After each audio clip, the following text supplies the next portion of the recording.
warahmatullahi wabarakatuh. Nama saya Andrean Melani dari S1 Keperawatan tingkat 3A. Di sini saya akan melakukan presentasi tentang asuhan keperawatan pada penyakit terminal HIV/AIDS. Di sini ada definisinya. AIDS merupakan kumpulan gejala penyakit yang dapat disebabkan oleh Human Immunodeficiency Virus atau HIV. Virus dapat ditemukan dalam cairan tubuh terutama pada darah, cairan vagina, cairan sperma, dan cairan air susu ibu. Di sini ada etiologinya. Penyebab penyakit ini adalah golongan virus retro yang disebut Human Immunodeficiency Virus atau HIV. HIV pertama kali ditemukan pada tahun 1983 sebagai retrovirus dan disebut HIV-1. Pada tahun 1968 di Afrika ditemukan lagi retrovirus baru yang diberi nama HIV-2. HIV-2 dianggap sebagai virus kurang patogen dibandingkan dengan HIV, maka untuk memudahkannya keduanya disebut virus HIV. Di sini ada manifestasi klinisnya. Yang pertama itu gejala mayor, penurunan berat badan, demam memanjang atau lebih dari 1 bulan, diare kronis, dan tuberkulosis.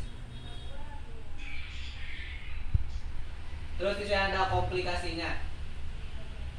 Yang pertama itu oral lesi, neurologi, gastrointestinal, dan respirasi. Terus ada patofisiologinya.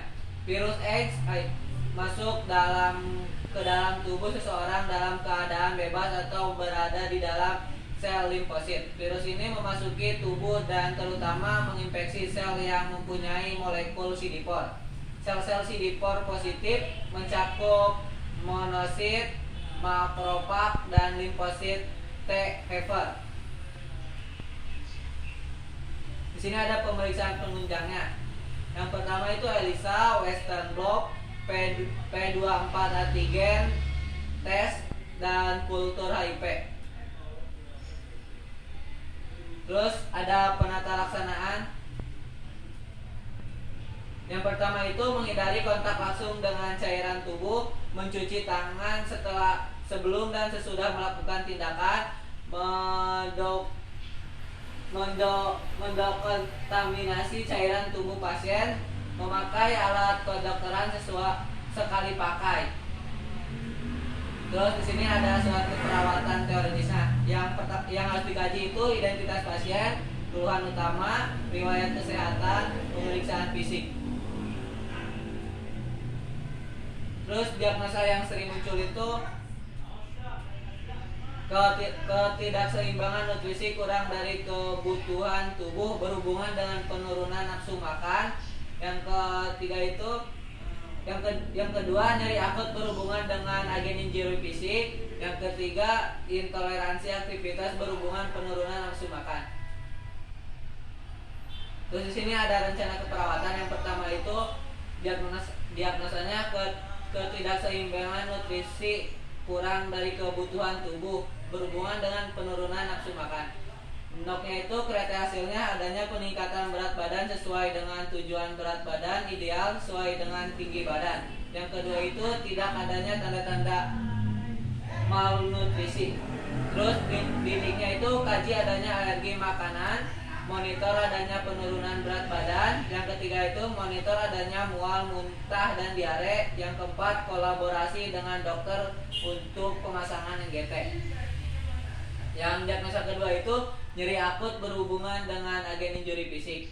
NOK-nya itu kriteria hasilnya pasien dapat mengontrol nyerinya. Yang kedua skala nyeri berkurang dari skala 6 menjadi skala 3.